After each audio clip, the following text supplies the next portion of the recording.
Hello, my dear students. In the first module, we discussed about the various combinational circuits. Now, let's move on to the second module where we are going to discuss about the various sequential circuits. Sequential logic can have one or more inputs and one or more outputs. However, the outputs are a function of both the present value of the inputs and also the previous output values. So the previous output is nothing but the present state. So the output of the sequential logic circuit depends on both the present value of the inputs and also the present state of the circuit. Thus, the sequential logic requires memory to store the previous output values. So a sequential circuit is a combinational circuit with some feedback path between its output and input terminals. Feedback path is nothing but the output is looped back to the input. That is, the output is connected back to the input line. So a sequential circuit is a combinational circuit with memory and some feedback path between its output and input terminals. Now, let's differentiate this combination circuits and sequential circuits. In combination circuits, the outputs depend only on the present inputs, whereas in sequential circuits, output depend on both present inputs as well as the present state. Feedback path is not present in the combination circuits, whereas a path from the output line to the input line is present in the sequential circuits.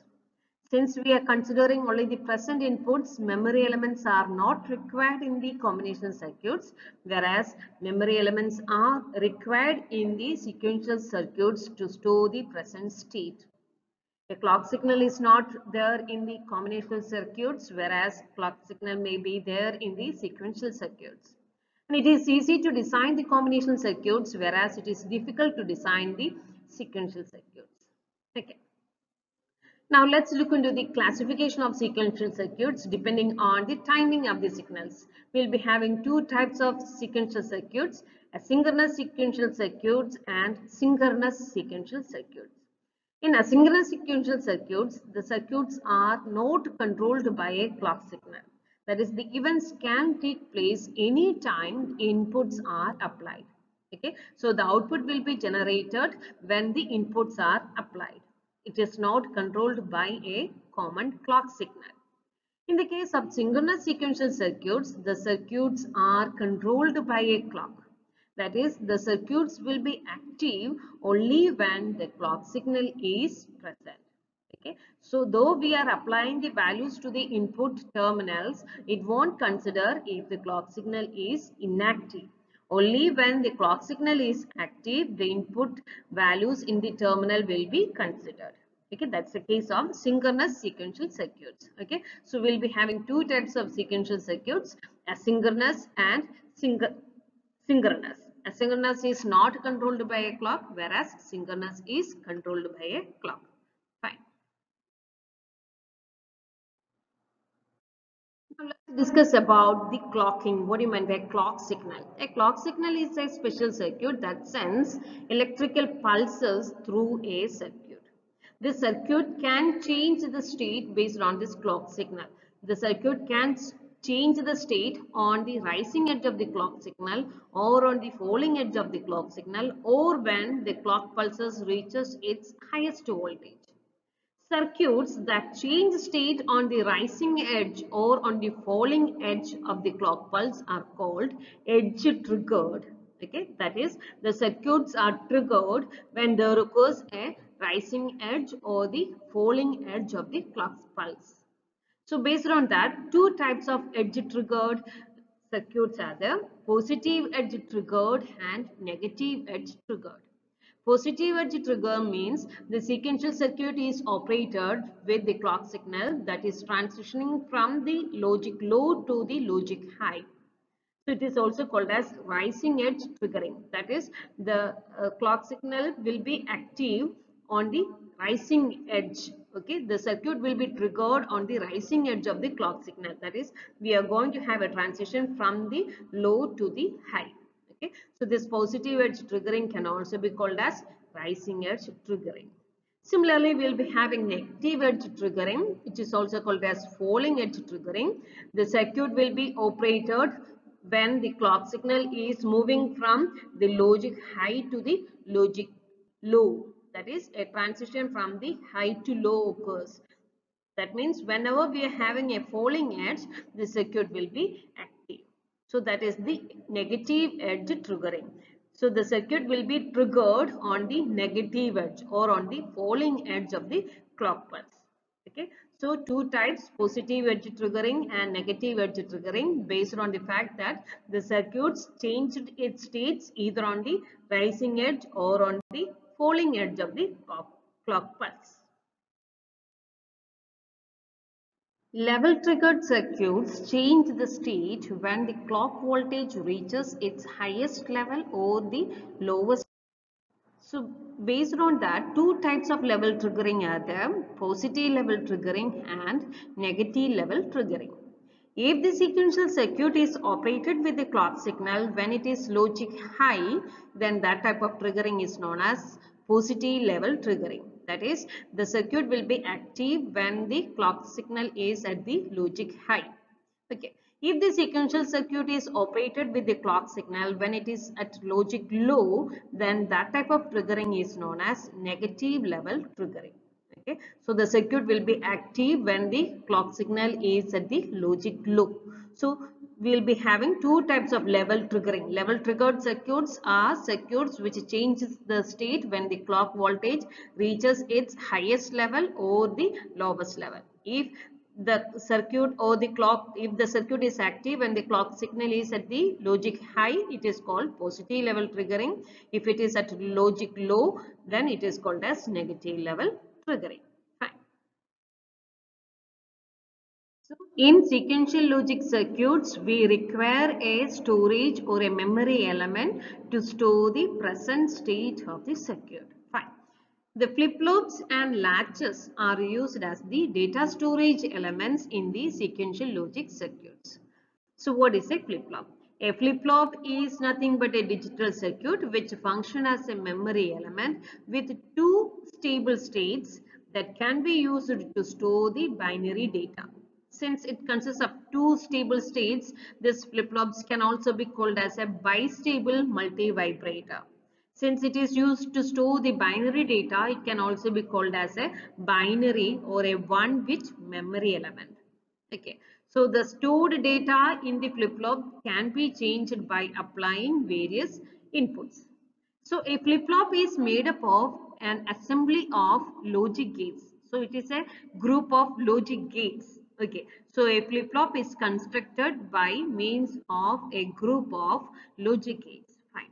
And these flip-flops are the fundamental components of shift registers and counters. In general, the flip-flop can have one or more inputs and has two outputs labeled Q and Q bar, which are inverse of each other.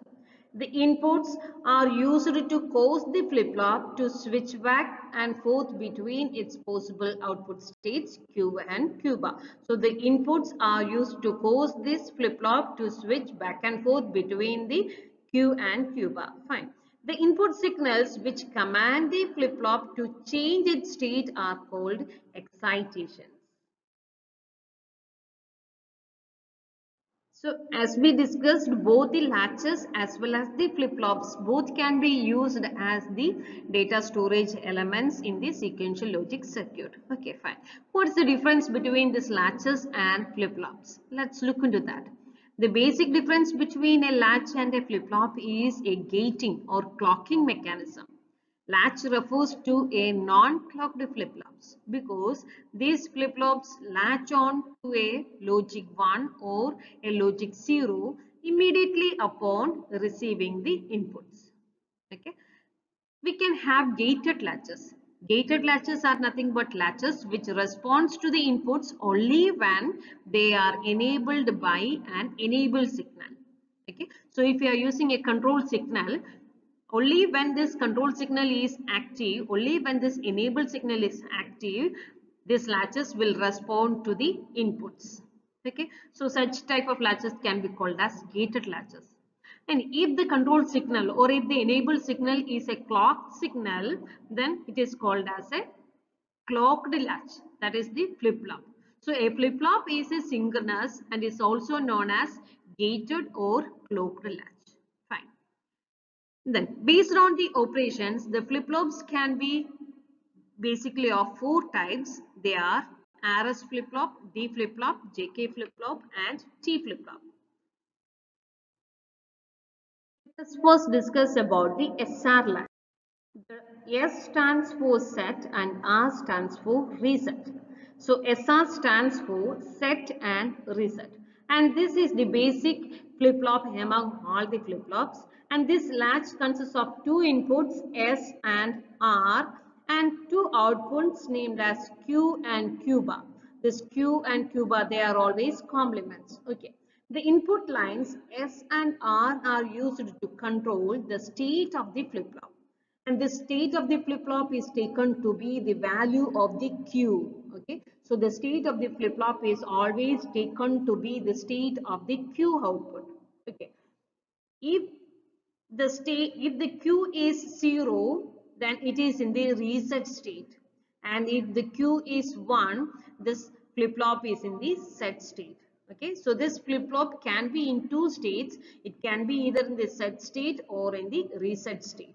If the Q is 1, it is in the set state, and if the Q is 0, then the flip-flop will be in the reset state. Fine.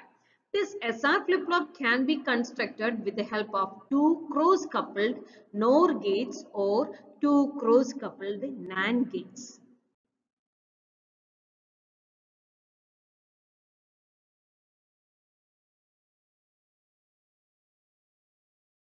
Okay, first let us discuss about the active high NOR SR latch. Active high NOR SR latch can be implemented using two cross-coupled NOR gate. Two cross-coupled NOR gates are used for implementing this active high SR latch. Okay, this R is connected to the NOR gate 1, and from there we are generating the Q output. S is connected to the NOR gate 2, and the output generated from the NOR gate 2 is Q bar. Okay. Since we are having two inputs, we'll be having four different combinations, right? So when S is equal to 1 and R is equal to 0, the flip-flop will be in the set state. That is, Q is equal to 1 and it remains in the set state.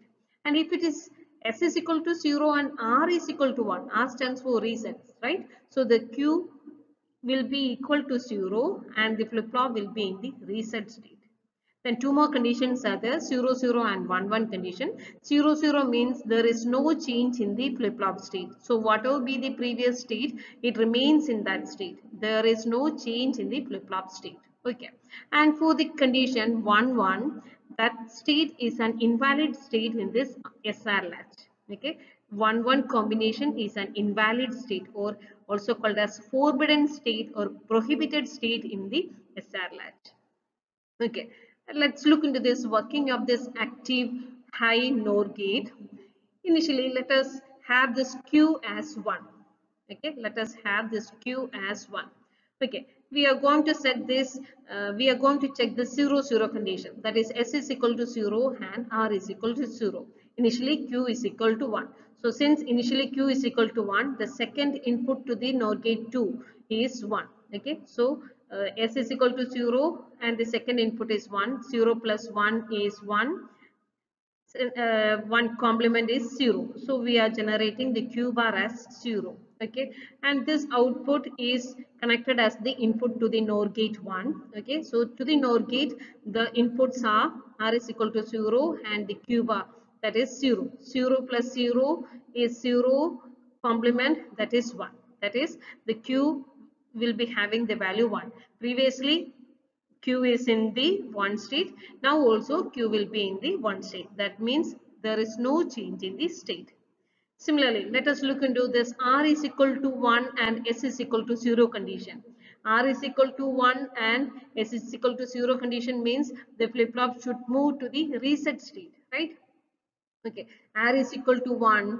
Okay, since we are using this NOR gate here, 1 plus anything, its complement is 0, right? So this q becomes a 0. Then this 0 plus 0, that is 1, and its complement it's 0. That is q becomes 1 and q bar is equal to 0. That is the flip-flop will move to the reset state. Okay, similarly we can work out for the other two combinations also. Okay, so this is the case of active high NOR gate. Now let's look into a timing diagram which explains the working of this active high NOR gate. At the time t0, s is equal to 0 and r is equal to 0, and so q remains in the previous state. Previously q may be in the 0, so it remains in that state. Okay. At time t1, the s is equal to 1 and r is equal to 0. S is equal to 1 and r is equal to 0 means the q should move to the set state. So the t1 should move at the time t1, the q is moved to the set state. Okay, fine. At the time t2, r is equal to 1 and s is equal to 0. S is equal to 0 and r is equal to 1 means the q should move to the reset state. That means q should be equal to 0. So it moves down. Okay. Then at the time t3, r is equal to 0 and s is equal to 1. R is equal to 0, R is equal to 1 means it should move to the reset state. The Q is still in the reset state, so it continues in the reset state. Fine. At the time T4, R is equal to 0 and S is equal to 1. That means the Q should move to the set state. So the Q is moving to the logic 1 state. Okay, so this is the timing diagram which explains the working of active high NOR gate. Okay. Now let's look into active low NAND gate. Okay, we can implement the SR latch using this NAND gates also. If you are using this NAND gates, then it becomes active low. That means the operation of this latch is just opposite to the active high. That is, if the zeros are replaced by ones and ones by zeros, we get the same truth table as that of NOR gate. Here, S is equal to, it should be active low. That means if we want to make this flip-flop to the set state, then S should be equal to 0, actively low. So S is equal to 0 and R is equal to 1 means the Q should be in the set state. If R is equal to 0 and S is equal to 1, then it should be in the reset state. Okay, then the state 0 0, that is an invalid state, and the state 1 1 is the no change state. Okay, so here we are making use of two cross coupled the NAND gates to generate this active low SR latch. Okay. Now let's discuss about the third type of latch, that is S bar R bar latch. This is nothing but the active high NAND SR latch. An active low NAND SR latch can be converted into active high NAND SR latch by inserting two inverters at the S and R inputs. Okay, so by inserting two inverters at the S and R inputs, we can convert an active low NAND latch to active high NAND latch. Okay. The truth table of this S bar R bar latch is very similar to the SR latch.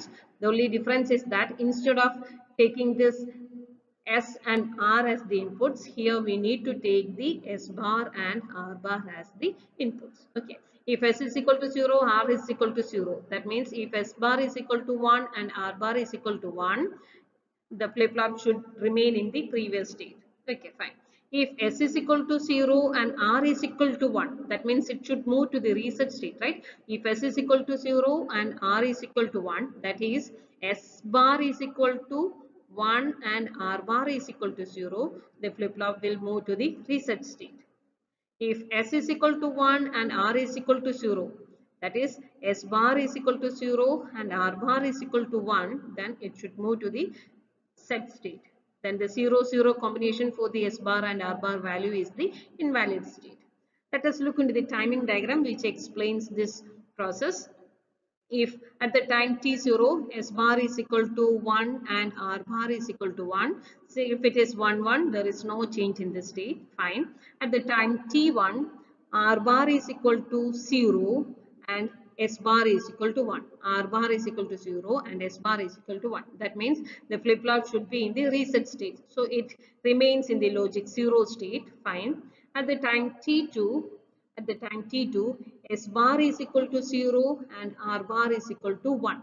S bar is equal to 0 and R bar is equal to 1. That means it should move to the set state. Okay, so at the time t2, it moves to the set state. Fine. At the time t3, the R bar is equal to 1 and S bar is equal to 0. S bar is equal to 0 and R bar is equal to 1. That means it should remain in this set state. Fine. At the time t3, it remains in this set state. Okay. At the time t4, R bar is equal to 0 and S bar is equal to 1. S bar is equal to 1 and R bar is equal to 0 means it should move to the reset state. So it moves to the logic 0 state. Okay. So this timing diagram explains the working of this active high NAND SR latch. That is the S bar R bar latch. Okay, now let's discuss about the gated RS flip-flops. Okay, gated or also called as clocked RS flip-flop. Okay, a gated RS latch requires an third input called as enable input. Its S and R inputs will control the state of the flip-flop only when this enable is high. When the enable is low, the input becomes ineffective and there is no change of state can take place. Okay, so only when this enable is equal to high, then only the input values will be considered. Okay, if the enable input is a clock signal, then we'll be getting a clocked SR flip-flop. Okay, so a gated SR latch can also be called as a clocked SR flip-flop or a synchronous SR flip-flop. Okay, since this type of flip-flop responds to the changes in inputs only as long as the clock signal is active, these types of flip-flops are also called as level triggered flip-flops.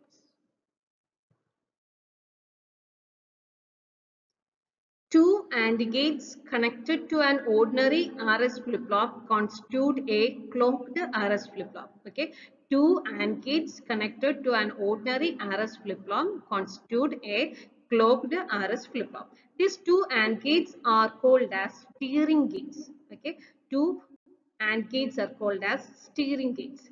NAND gates are used as the steering gate for the RS flip-flop implementation, which are implemented using NAND gates. Okay, so if you are using NAND gates for implementing this RS flip-flop, then the steering gates should also be NAND. If you are using NOR gate implementation for this RS flip-flop, then the steering gates are AND gates. Okay. The clock signal is one of the two inputs to each steering gate. Okay, so we are having two steering gates. To each of the steering gate, one of the input is clock signal. Fine. When this clock signal is equal to 1, the input AND gates are enabled and the S and R values are transmitted to the output terminals. Okay, so when this clock signal is equal to 1, whatever be the S and R value, it reaches these input values and finally it reaches the output terminals. Okay, fine. When clock is equal to 0, this AND gate will be disabled. Okay, when clock is equal to 0, the input AND gates are disabled. That is, they will produce an output 0 irrespective of the values of S and R. Thus, the flip-flop will remain in the previous state. Let's look into this truth table for that. If the clock value is equal to 1, the corresponding values of S and R will reach the output terminals. If the clock value is 0, whatever be the values of S and R, there is no change in the state of the flip-flop. Okay, that's the case of gated RS flip-flop. In the case of gated RS flip-flop, two gates, two AND gates are used as the steering gates. Okay. Okay, we'll be having two types of clocked RS flip-flops, positive edge triggered and negative edge triggered RS flip-flop. Okay, in the case of positive edge triggered RS flip-flop, this circuit will be active at the positive edge or at the rising edge of the clock signal. Okay, so at the rising edge of the clock signal, the input terminal, the values at the input terminals will reach the output terminals. Okay. Similarly, during the negative edge or during the falling edge of this clock signal, if the input values reaches the output terminals, then it is called as negative edge triggered. Okay, fine. As we know, we can implement this RS flip-flops using either this NOR gate or using this NAND gate. Okay. If you are using this NOR gate, then the steering gates are AND gates. Okay. So we need two AND gates as the steering gates if you are using NOR gate implementation of this RS flip-flop. Fine. If you are using NAND gate implementation of this RS flip-flop, then the steering gates should also be NAND gates. Okay, that's the only difference. We are making use of NAND gates as the steering gates if you are using NAND gate implementation of this RS flip-flop. Okay. So in this video, we discussed about the sequential circuits and the RS flip-flop in detail. Thank you.